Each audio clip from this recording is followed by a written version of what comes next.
Zacchaeus climbed into a tree to see Jesus as he passed through Jericho. It was a momentous moment in his life. With all the hoopla and excitement surrounding Jesus, it took great effort for Zacchaeus to see Jesus, let alone talk with him. When Zacchaeus had a moment to speak to Jesus in his encounter, he said, "Lord, if I have taken anything from anyone by false accusation, I restore it fourfold." Having something taken from me took on a new connotation for me last August. For those who do not know my story, last August I thought I would take my kayak out for a relaxing, contemplative morning on the river. Instead, what happened literally shattered my life. I fell in the driveway trying to load the kayak and broke my tibia bone just below the knee. 2 weeks later, I was in surgery, which resulted in 9 pins and a plate in my leg to hold everything back together in the proper place as things healed so that my knee would fully function in the future. For the next 6 weeks, my leg was fixed in a straight position, and I was allowed to put 20% weight on my leg, which really isn't much. I got around by hopping with a walker or crutches on a single leg. Most days, moving from the couch to the bathroom and back was the most I could do. The road to recovery has been a significant journey of fortitude. It has tested my physical strength, requiring great mental energy and a deep spiritual connection as I recovered. I was and still am going to physical therapy twice a week to build back muscles and stretch things that I didn't even know existed in my body. At first, that meant just being on the physical therapy table, watching the rest of the world move about. Then I was able to move about, and as I continued to heal by strengthening and stretching muscles that hadn't been used for 6 weeks. Fun fact, your muscles start to atrophy after 3 days of non-use.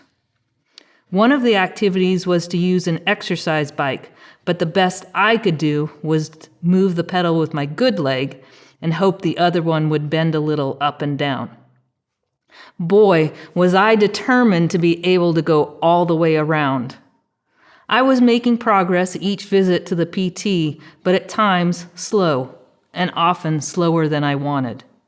It seems that the knee is the hinge that connects all of your leg from the ankle to the hip, and each portion works in conjunction to allow you to walk and move and run and play. All the things that in an instant were gone. Meanwhile, little did I know that my brain was internalizing the trauma as well. It wasn't just a physical concern, there was my mind that had curled up into a shell to hold me safe. I didn't even know how scared I was because time was just suspended. I was no longer going to teach in the fall semester. Gone. I couldn't move, so no more running. Gone.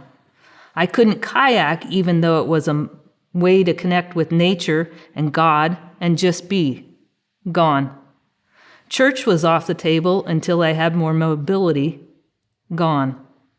Much to Lisa's chagrin, I couldn't cook since I could barely stand. Gone. Then there was the daily struggle of what will I get back? Will I really be able to put weight on my leg again?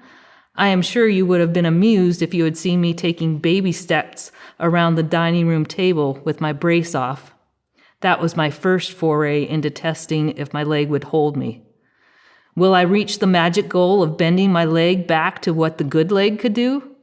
That would be around 150 degrees, and currently I have reached 140 degrees. Woohoo! Still, today, every step I take, I think about the function of my leg. Am I walking normally? Will there be pain? Will it get stiff from sitting? Can I stand to teach? As you can imagine, this too is mentally exhausting. Spiritually, it was a struggle too.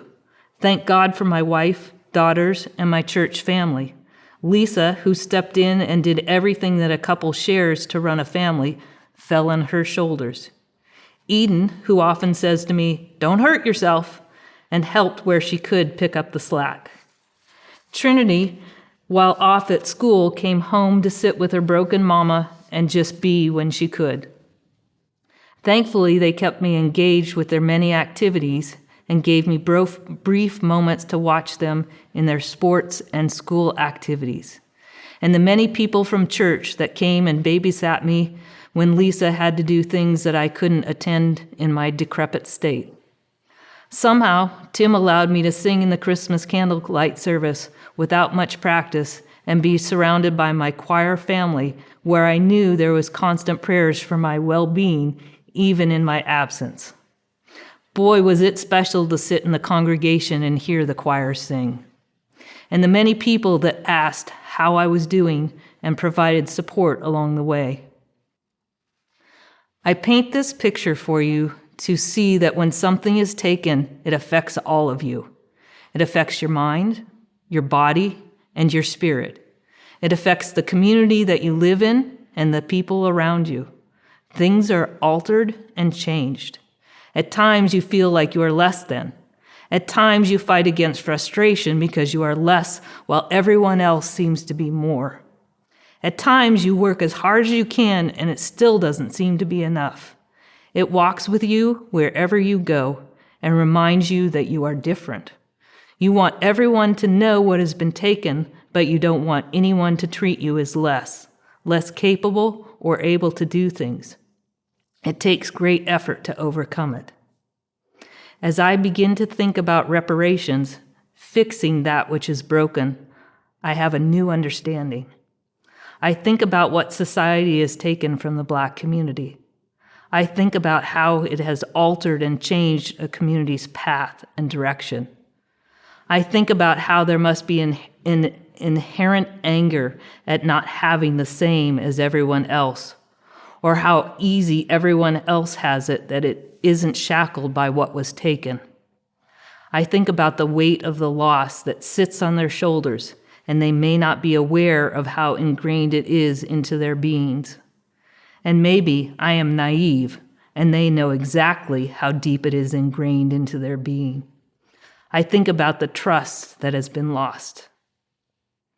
I leave with you this song that touched me deeply when the choir sang it recently, called Healing Waters by Cliff Harden.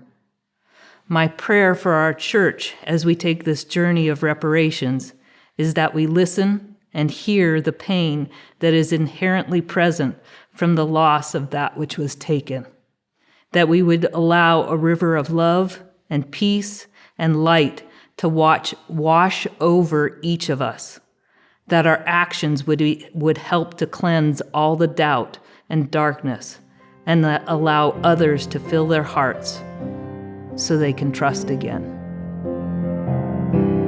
River of love, wash over me.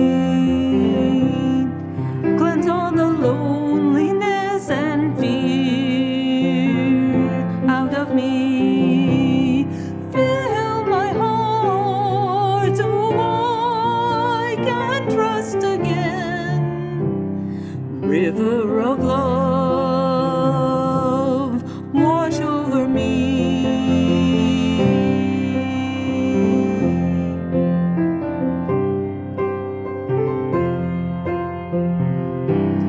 River of peace, wash over me.